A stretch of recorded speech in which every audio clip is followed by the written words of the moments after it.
आज का ये एपिसोड शुरू करने से पहले एक छोटी सी बात।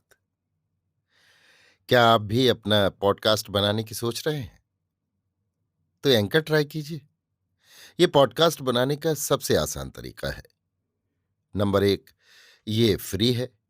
नंबर 2, इसमें कई सारे ऐसे टूल्स हैं जो आपको अपने फ़ोन और कंप्यूटर पर रिकॉर्ड और एडिट करने की फैसिलिटी देते हैं। नंबर 3, आप अपने पॉडकास्ट को डिस्ट्रीब्यूट भी कर सकते हैं, जिससे इसे स्पॉटिफाई और दूसरे प्लेटफॉर्म पर सुना जा सके। तो डाउनलोड कीजिए फ्री एंकर ऐप या विजिट कीजिए anchor.fm पर अपना पॉडकास्ट स्टार्ट करने के लिए। ये तो थी एक छोटी सी जानकारी, और अब शुरू करते हैं एपिसोड का सिलसिला। तो आज के एपिसोड में लीजिए सुनिए आचार्य चतुर्सेन शास्त्री के लिखे उपन्यास सोमनाथ के 57वें भाग किमाश्चर्य मतः परम को मेरी यानी समीर गोस्वामी की आवाज में।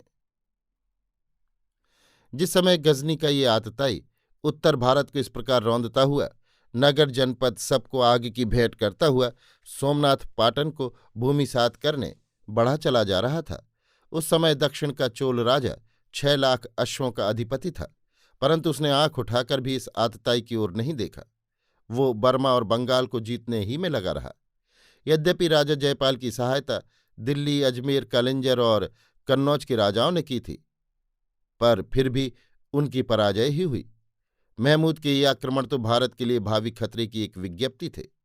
महमूद से पराजित होना उतना निंदनीय नहीं था जितना उसके निर्बल और पराजित उत्तराधिकारियों से राज्य को न फेर लेना। सन 1175 तक पंजाब में महमूद का उत्तराधिकारी शासन करता रहा, जबकि उसका गजनी का साम्राज्य इससे बहुत पहले ही ध्वस्त कर दिया गया था। सिकंदर ने भी पंजाब को आक्रांत किया था, पर उस समय भारत 6 साल ही में स्वतंत्र हो गया था। ये चाणक्य और चंद्रगुप्त जैसे महापुरुषों का चमत्कार था। अंत में वो खतरा भारत पर वज्र की भांति टूट पड़ा। अमीर महमूद के बाद शहाबुद्दीन ने भारत पर करारे आघात किए और अंततः उत्तर भारत के हिंदू राज्यों की लाशों पर मुस्लिम साम्राज्य की स्थापना होकर रही। इससे देश में जो राजनीतिक और सामाजिक अस्थिरता उत्पन्न हुई, वो बड़ी ही कष्टकर थी। केवल देश का शासन ही मुसलमानों के हाथ में नहीं चला गया, सामाजिक संस्थाओं, धार्मिक क्रियाओं, आर्थिक व्यवहारों तथा कला, व्यापार, स्थापत्य, विज्ञान और अन्यान्य राष्ट्रीय जीवन संबंधी बातों में भी उलटफेर हो गया।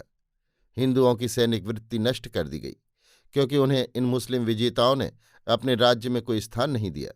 अरबी फारसी की शिक्षा प्रचलित कर दी गई।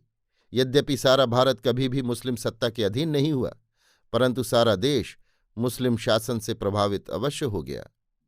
मुस्लिम राज्य में हिंदू नागरिकता के अधिकारों से वंचित हो गए और उन्हें सामूहिक रूप से अर्धदास के रूप में रहना पड़ा। जिन बौद्धों की धर्म पताका नील महानद ब्रह्मपुत्र तक फहरा चुकी थी, इस्लाम ने उन्हें उनकी जन्मभूमि से एक बारगी ही निकाल बाहर किया। ब्राह्मणों के हाथ से राजनीति, शिक्षा और न्याय शासन छीन लिए गए, और वे गर्वीले राजपूत, जिन्होंने केसरिया बाना पहनकर आतताइयों से लोहा लिया, जिनकी बेटियां और वधुएं जौहर की आग में भस्म होकर छार हो गई, अपनी टूटी तलवारें फेंक हल जोतने लगे। नल बावड़ी की राह उसने कूच किया। चतुर और विश्वस्त पथ प्रदर्शक उसे राह दिखा रहे थे। कूच करते करते ही वो सब व्यवस्था करता जाता था। किसी ने उसकी राह में बाधा न दी। ऋतु सुहावनी थी और मार्ग आरामदेह। चारों ओर हरियाली फैली थी। मार्ग में उसे खारे पानी के सरोवर मिले, जिनमें भांति भांति के दरियाई पक्षी आनंद से कलरव कर रहे थे। उन्हें इस आतताई के आगमन का कुछ गुमान भी न था।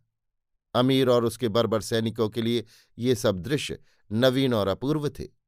उसके गोइंदे, अन्वेषक तथा रक्षक टोलियां चौगिर्द फैलकर चल रही थीं। इस भूमि में बिना बोए बीड़ पैदा होते थे, जिन्हें खोद खोद कर वहां के निवासी लोधी आनंद से खा रहे थे। अमीर ने लोगों से पूछा तो उसने जाना, दुष्काल में हजारों गरीब जनों के प्राणों की रक्षा इसी से होती है। अर्धनग्न कृष्णवर्ण लोधियों को उसने बड़े कौतूहल से देखा। जंगलों में सुअरों के झुंड मोथे की जड़ अपनी थुथनी से खोद खोद कर खा रहे थे। ये सब देखता और चारों ओर से चौकन्ना हुआ अमीर झपाटे बंद आगे बढ़ा जा रहा था। उसकी आशाएं प्रतिक्षण बदलती जा रही थीं। राजपूत राजाओं ने यद्यपि गुजरात और गुजरात की राजधानी की रक्षण का कोई प्रयत्न नहीं किया था, परंतु सोमनाथ के रक्षण के लिए उन्होंने अपनी पूरी सामर्थ्य लगा दी थी।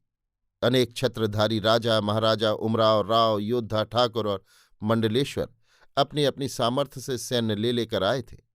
सोरठ के छोटे मोटे सरदार, जमींदार तथा आसपास के प्रजापाल, भूपाल और जागीरदार बड़े उत्साह से तलवार बांधकर भगवान सोमनाथ के लिए अपना रक्तदान करने आए थे।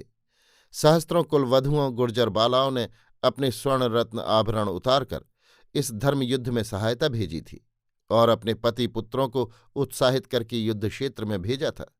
नंग धड़ंग भीमकाय, उघाड़े पैर भटकने वाले कोली ठाकुर गणासी लेकर आए थे। गुजरात के वनों, उपत्यकाओं और ग्रामों में रहने वाले भील मोटे मोटे चांदी के कड़ों से सुशोभित हाथों में तीर कमान लेकर आए थे। सोरठ गुजरात के पहाड़ी इलाकों के कद्दावर और निर्भय काठी भी उपस्थित हुए थे।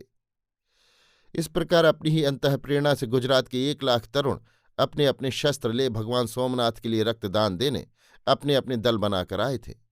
ये एक महत्वपूर्ण बात थी कि ये हिंदू अपने राजनीतिक जीवन में तो असंबद्ध थे, किंतु धार्मिक और सामाजिक जीवन में संबद्ध थे। इसी से जिस मुस्लिम शक्ति ने इतनी सरलता से हिंदुओं की राजशक्ति को धूल में मिला दिया, जिसके छूते ही हिंदू राज्य बिखरते चले गए, उसका समूचा बल भी हिंदू धर्म को ध्वस्त न कर सका। जब जब मुसलमानों ने हिंदुओं की धर्म भावना और सामाजिक जीवन पर बलात् प्रभाव डालना चाहा, तब तब उन्हें अजेय सामर्थ्य से टक्कर लेनी पड़ी और इसी का ये परिणाम हुआ कि मुसलमानों से सब प्रकार का असहयोग हिंदुओं में एक धार्मिक रूप धारण कर गया। राजस्थान, सोरठ, गुजरात और आसपास के राजा महाराजा, छत्रधारी महीपति, ठाकुर, मंडलेश्वर जो अपनी अपनी सैन्य लेकर इस धर्मशत्रु से लोहा लेने धर्मक्षेत्र प्रभास में आकर एकत्र हो रहे थे, उनके हाथियों, घोड़ों और सैनिकों की धमाचौकड़ी, शोरगुल तथा शस्त्रों की झंझनाहट से प्रभास धर्मक्षेत्र मुखरित हो उठा। भीड़ भाड़ और धूमधाम इतनी बढ़ गई कि निवास और भोजन की नगर में अव्यवस्था हो गई। देलवाड़े का मार्ग आने वाले सैनिकों तथा रसद के भरे हुए सैकड़ों छकड़ों से पटा पड़ा था। जितना अधिक रसद, खाद्य सामग्री और शस्त्रास्त्र जुटाए जा सकते थे, जुटाने का प्रत्येक संभव उद्योग किया जा रहा था। युवराज भीमदेव ने अनहिल्य पट्टन खाली कराते समय ये व्यवस्था की थी कि लोग अपना माल मता लेकर तो सुरक्षित स्थानों में चले जाएं, किंतु अस्त्र शस्त्र सब राजधानी ही में छोड़ जाएं। वो सब अन्न भंडार और शस्त्रास्त्र चंड शर्मा ने अमीर के आने से प्रथम ही शीघ्रतापूर्वक प्रभास में भेज दिया था। उधर महाराज वल्लभदेव अब खंभात पहुंच गए थे और उन्होंने सूचित किया था कि 8 जहाज भरकर अन्न वहां से जलमार्ग द्वारा प्रभास को भेजा जा रहा है। युवराज भीमदेव बाणबली अपने कूटमंत्री दामोदर मेहता के साथ 18,000 सज्जित रणबांकुरे गुर्जर योद्धाओं को लेकर प्रभास आ पहुंचे थे। उनकी आवाज़ सुन आबाल वृद्ध हर्षोन्मत्त हो उच्च स्वर से अपनी अपनी अटारियों पर चढ़कर गुर्जर वीर का आगमन चाव से देखने लगे। आशा और उत्साह की एक अभूतपूर्व उमंग प्रभास में लहराने लगी। ज्यों ही घोड़ों की टापों से उड़ाई हुई धूल नगरजनों को दिखाई दी कि नगर और मंदिर में ढोल दमामे बज उठे। मंदिर के ऊंचे कंगूरों पर चढ़कर लोगों ने देखा, गगन स्पर्शी धूल के समुद्र में शस्त्रों को चमकाते गुर्जर योद्धा धीर मंथर गति से आगे बढ़े आ रहे हैं। उनके शस्त्र सूर्य की किरणों में चमक रहे थे। निकट आने पर लोगों ने देखा, बाणबली का गजराज अपने सेनापतियों, मंत्रियों और शरीर रक्षकों से घिरा हुआ छत्र चंवर सहित आगे बढ़ रहा है। उनकी सतेज श्यामल मुख छवि और गठीले शरीर तथा तेजस्वी आंखों में जो वीरत्व और पौरुष का आभास चमक रहा था, उसे देख हजारों कंठ एक बारगी ही हर्ष विह्वल होकर जय जय चिल्ला उठे। बाणबली का नगर में धूमधाम से स्वागत हुआ। नगरजनों ने राजपथ को ध्वजा पताकाओं से सजाया। गंग सर्वज्ञ ने पुकार कर कहा, धर्म के शत्रुओं का संहारक आ रहा है, उसका सब कोई यथोचित सत्कार करे। सर्वज्ञ ने सब प्रधान पौरजनों, सेठ साहूकारों, समागत धर्माधिकारी महीपतियों, ठाकुरों तथा नेताओं सहित नगर द्वार पर बाणबली का सत्कार किया। उन्होंने अक्षत, रोली, गंध एवं माला से वीर की अभ्यर्थना की। ज्यों ही बाणबली ने तोरण में प्रवेश किया, वैसे ही डंकों की गड़गड़ाहट ने उसका जय जय नाद किया। उस क्षण जैसे प्रभास का धर्मक्षेत्र वीर रस में डूब गया, जैसे साक्षात भगवान सोमनाथ शिवरूप तजकर रौद्र रूप में अवस्थित हो गए।